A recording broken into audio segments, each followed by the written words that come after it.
Sir how you ನೋಡಿ ನ್ಯಾಯ ಸಿಕ್ಕಿಲ್ಲ ಅಂತ ಹೇಳಿ ಆಗಲೇ FIR ಅನ್ನು ನಾವು ದರ್ಜ್ ಮಾಡಿದ್ದೀವಿ.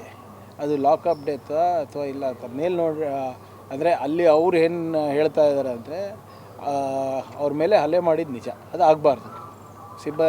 ಪೇದೆ ಏನು ಕಪಾಳಿಗೆ ಹೊಡೆದಿದ್ದಾರೆ ಅಂತ ಹೇಳ್ತಾ ಇದ್ದಾರೆ. ಅದಾದಮೇಲೆ ಭಾಳ ಅದು ಆದಮೇಲೆ ಸ್ಟೇಷನ್ ಬಿಟ್ಟು ಹೋಗಿದ್ದಾರೆ. ಅದು ಅಲ್ಲಿ ಏನೂ ಆಗಿಲ್ಲ ಅಂತ ಮಾಹಿತಿ ಬರ್ತದೆ. Put it to enquiry. ಆಮೇಲೆ ಅವರಿಗೂ ಕೂಡ ಸಸ್ಪೆಂಡ್ ಮಾಡಿದ್ದೀನಿ. ಆದರೆ ಕುಟುಂಬಸ್ಥರಿಗೆ ನ್ಯಾಯ ಒದಗಿಸ್ಕೊಡೋದು ಜವಾಬ್ದಾರಿ ನಮ್ಮದಾಗಿದೆ. We will do it. Sir, ಒಂದು SOP ಅಂತ ಇರುತ್ತೆ, ಅದನ್ನು ಪಾಲನೆ ಮಾಡಬೇಕಾಗುತ್ತೆ. ಕೆಲವರು ನೋಡಿ SOP ಎಲ್ಲದಕ್ಕೂ ಇರ್ತದೆ ಸರ್.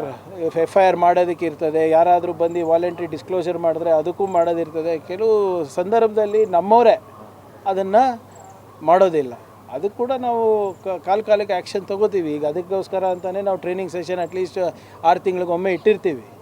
ಅದನ್ನು ಕೂಡ ಏನು ಲೋಕಲಲ್ಲಿ ಎಲ್ಲರೂ ಪರಿಚಯ ಆಗಿರ್ತಾರೆ, ಮಾಡಿರ್ತಾರೆ ಅಂದ್ಬಿಟ್ಟು ಸ್ವಲ್ಪ ಒತ್ತಡಗಳ ಮೇಲೆ ಕೆಲಸ ಮಾಡ್ತಾರೆ. ಅದಕ್ಕೆ ನಾನು ಭಾಳ ಸ್ಪಷ್ಟವಾಗಿ ನಾನು ಮೊದಲನೇ ಮೀಟಿಂಗ್ನಲ್ಲೇ ಹೇಳಿದ್ದೀನಿ, ಯಾವುದೇ ರಾಜಕೀಯ ಒತ್ತಡ ಇರಲಾರ್ದೆ ನಿಷ್ಪಕ್ಷಪಾತವಾಗಿ ಮಾಡಬೇಕಾಗಿರೋದು ನಿಮ್ಮ ಜವಾಬ್ದಾರಿ.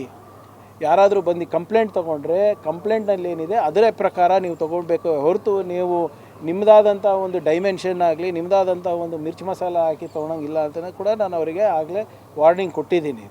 ಸೊ ಇದನ್ನು ನಾವು ಸಂಪೂರ್ಣವಾಗಿ ತನಿಖೆ ಮಾಡಿ we will ensure that justice. ದೊಡ್ಡ ಅಧಿಕಾರಿಗಳ ಮೇಲೆ ಕ್ರಮ ಆದರೆ ಸ್ವಲ್ಪ ಈ ಥರ ಕಡಿಮೆ ಆಗ್ಬೋದು.